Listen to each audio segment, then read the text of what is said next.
This is a case study of a Tier 2 consulting firm. It covers a retailer who wants to employ technology to improve its business. In this case study, we discuss how you generally approach such type of case studies. How do you structure your time? What steps do you take to arrive at an answer? And the suggested purpose is really there to simplify your work. Of course, you need to tailor this to your specific situation, and you may need to alter the steps a bit. I'm Charlotte von. You can reach me at service@distinctivenessconsulting.com. I help candidates excel in their applications, interviews, and preparations when it comes to management consulting. This is the case prompt. We're talking about a large Tier 2 consulting firm that has given this prompt to a candidate. An international retailer wants to improve its business efficiency and operations by advancing its technological know-how and by considering outside partnerships to bring in expertise and analytics power. The objectives are that you are now given a large set of information and are asked to spend 40 minutes reading it and creating a presentation. 10 minutes presenting to a consulting partner, and 10 minutes reserved for Q&A. Specifically, you are asked to include recommendations, risks, and implementation on the specific points covered in the detailed material. So this setup is a common setup of a case where you're given a large amount of information that you may not even be able to read through in detail, and that you're asked to analyze and you're asked to derive recommendations from this. Now, it is very important that you're fully aware of how to go about this. Because in order to succeed, you must manage your time very efficiently. Ensure that you do not run out of time, but that you can reach a full conclusion and that you have convincing material ready for when it's time to speak to the partner. In such a case scenario, usually the case giver will be there at the beginning to read out the main prompt to you, to give you the materials, and there is time for you to ask questions.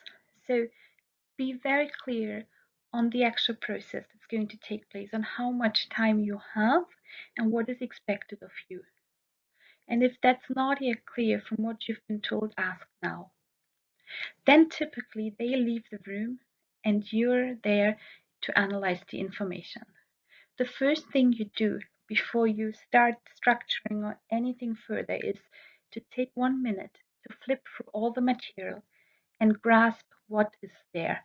What are the topics covered? What is the state of the material? Is it very detailed? Is a lot of text? Are these pictures? Are these analyses? Are these concepts? What is it? And after you've done that, you first really make a time plan. Do not skip this. You will realize in this situation, in this example, you are given 40 minutes. But your actual time may be different to this. If you don't write down the times that you have for each step, you are likely to run out of time at the end. It is very time consuming to create slides.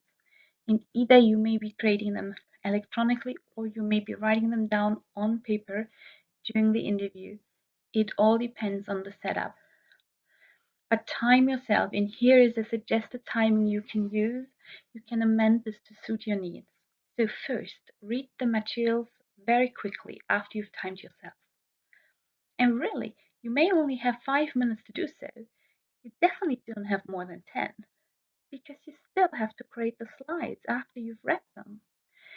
And so understand that you need to be speedy and you really need to focus on keywords as you flip through the material.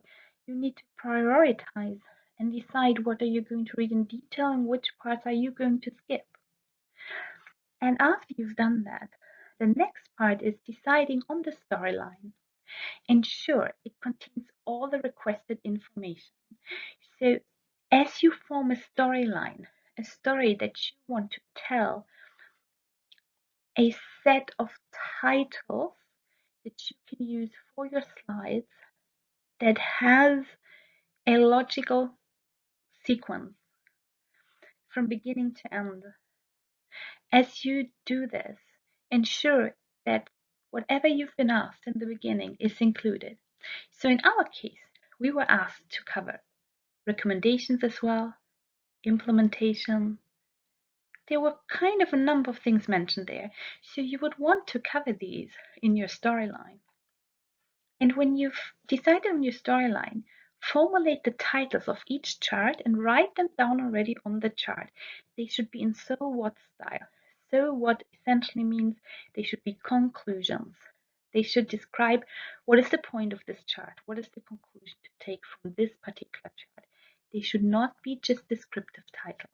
That's not enough. And with descriptive, I mean if your chart shows the number of cars, your title is not the number of cars. Your title might be a so what that says the number of cars has steadily been rising, or the number of cars has dropped by 20%. That's a so what, it's a conclusion from the data. But remember, in this case, we are starting with the titles that together form a storyline. The data we add later. Minimize the number of charts you need because it takes so much time to create charts and to create slides. So aim, for example, for 5 slides. You probably won't have time to create more. If you do, then probably 7 are feasible, but 5 is already quite a lot in this small amount of time. Once the titles are clear, check they are. So simply do this. Do first title, second, third, fourth, fifth, and see if this is a consistent paragraph of text. Can one read through this and understand what's going on? And if it's not, amend the title. And once you're clear on the titles, and you have to do this very quickly, all of these steps, you then start filling the charts. So on the chart, you are going to put the content that supports the slide title. So if the slide title is a conclusion, you put the main arguments there on the slide. And you have to be as structured as you can to do so, really. They like to see structure, they like to see clarity in presentations. And of course, because you have to be so quick, use a simple form, for example, simple kind of arrow-like structures that are filled with text, or simple sequential text arrangement. But try to avoid, if you can, only bullet point lists. However, bullet point lists are still better than something that's unstructured, and maybe you just don't have time to do anything more than that, and then it's fine, it's okay.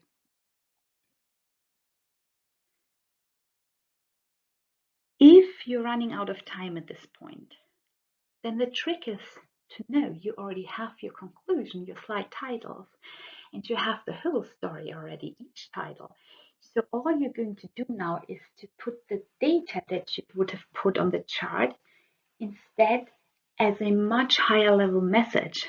So maybe you would have put a number of charts that concern bicycles on this particular slide, but you don't have the time. So you'll just put a sentence there, for example, that says the number of bicycles has been rising and an average 3 bicycle owners per person. This is a trick to use if you run out of time. Of course, it's nicer to show the data, but if you can't, you can't. And then by putting these sentences, if the interviewer has questions, you can then simply point to the referring material that you got. You can simply read out the data to him or her, and your story still works. And this is also why storylining is so important, because if you don't do that, if you run out of time, there's very little you can do to still have a cohesive presentation. Now, a nice to have is this. If you manage, then quantify the impact or the relevance of the different arguments, quantities, topics, levers that you have in the presentation. Do that or state it if it's already been quantified. But note that in many cases you may not have time to do this. Now, then you have kind of finished the presentation, but now, oh, don't forget, you need at least 2 to 5 minutes to eliminate any kind of typos, even if it's handwritten. Ensure there are no typos on there. And in case you just can't handle the look of one slide, maybe you've crossed out far too many things and rewritten, then I'm afraid just write it down cleanly, because they care so much about organized thoughts, about a clean look as well, that it is quite important to leave a good impression. Now, then spend 1 minute thinking about how you will present the presentation. This actually really matters. Get yourself into the mood of thinking of what you're going to say and point out, and where maybe you add verbally information to what is on the slide. And lastly, here comes the bonus. Right at the beginning of your time planning, you should have reserved 5 minutes at the end so you have buffer time. Buffer time matters so much because no matter how well you plan, you're going to be tough on time. Most likely, most of us will find it difficult to manage, and you need those 5 minutes.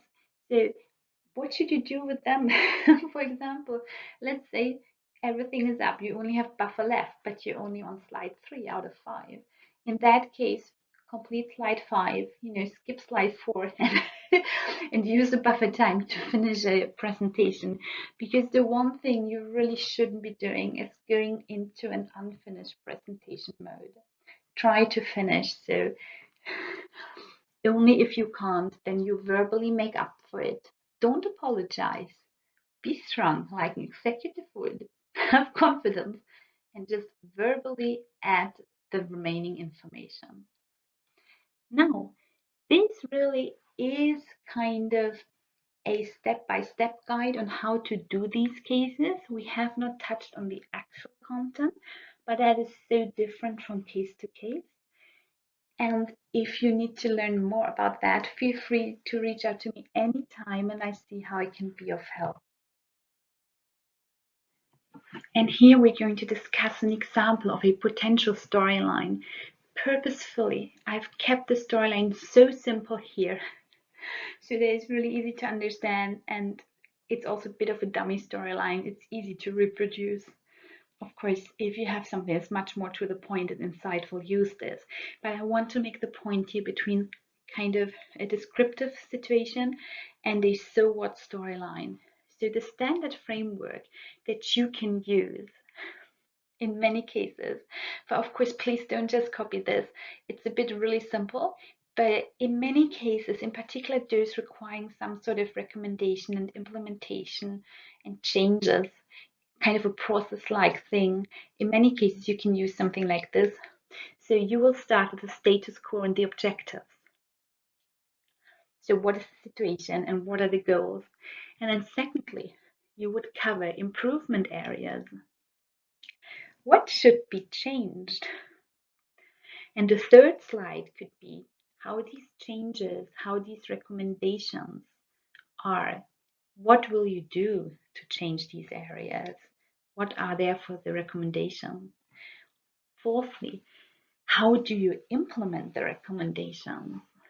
And fifth, what are the risks to consider and how to mitigate them? And point 5, I will put here with caution.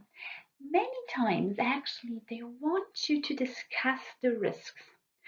And in this particular case, we've been asked at the beginning to consider risks, and so we've put it in. But often you don't need that fifth part here, because it's enough to verbally mention the risks or acknowledge them to some extent on some of the other slides. But if it's pointed out as a main deliverable, then feel free to put a slide for it. Now, these were descriptive titles. They just said the type of information to show. Now come so what titles instead. So I don't want your slide set to say status quo and objectives in the title or improvement areas. That's descriptive. It should show the so what. And here's an example of so what's that could be shown there. So instead of status quo and objectives, you could say the retailer Shop Circuit has set ambitious technology objectives. Aha, these are objectives. They're ambitious and they're in technology. And it's all about Shop Circuit. So this so what title is a lot more informative. Instead of improvement areas, you could at least say something there is significant room for improvement. You could also say 3 areas have to be improved by November 19th. So there are many options here. Now, the third point that changes the recommendations. To reach the objectives, changes across 5 business areas are necessary. And fourthly, the implementations. The implementation requires a project team of 5 FTE over 9 months. And the risks, all key risks can be mitigated with acceptable efforts. Okay, so this is much more a so what storyline than that is an acceptable storyline. Of course, here it is kept very simple as we've not been given much background on the case, but it's very clear that as more insightful as you can make these titles, please do so. Don't take this as the end goal. Take this as the direction of where to go to. Feel free to reach out anytime.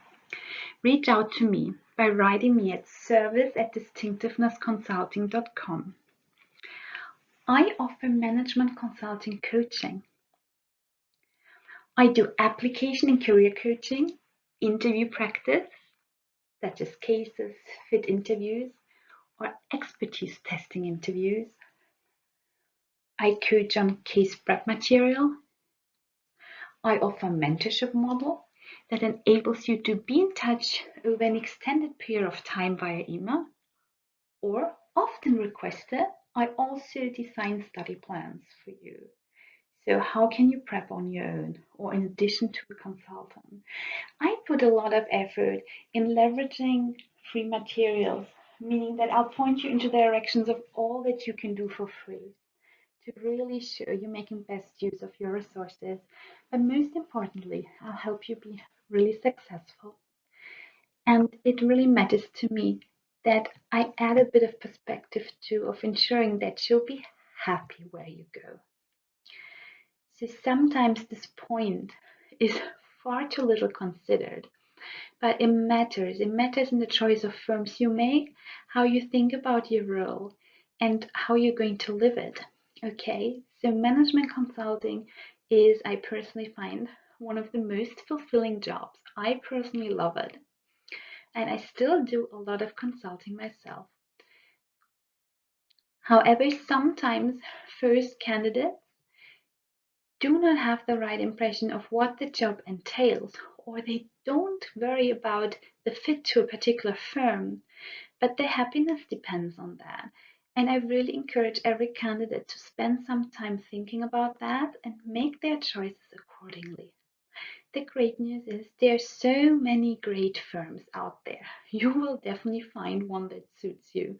And if you prep well, you will see that you will get accepted to those that suit you best because you have choices to make. You pass. And I really encourage everyone to prep as much as possible, or better, as well as possible, so that you have the choice and you're not dependent on one particular interview going right. And never go into this with the idea that you can only be happy at one firm. That is always wrong. There are many firms you can achieve your objectives with, and it entails knowing who you are, what matters to you, but also understanding them and understanding how long it takes or what degree you have in influencing your role, in kind of shaping the context around you or shaping how you execute it. So, for example, do not shy away from considering part-time. Let's say you love consulting, you don't like long hours. I wouldn't tell you to shy away from it. I'd say if you love what you do, then go for it. then maybe work a 4-day week and make up for that, but stay in it longer term. And really, if you're interested in discussing this a bit, in getting some feedback, in helping you figuring out how to make consulting part of your life or how to have a life next to consulting without kind of telling yourself, oh, I want to join MBB, but I've heard from so many, I don't have time for my life then. There are ways you can work at those top firms and still have a really good life next to them, but you need to understand what you have to do in order to achieve that. And I'm there to help you figure this out too, if you're interested. Of course, you can also skip that part and just go for it. But I always advise you at least figure it out for yourself.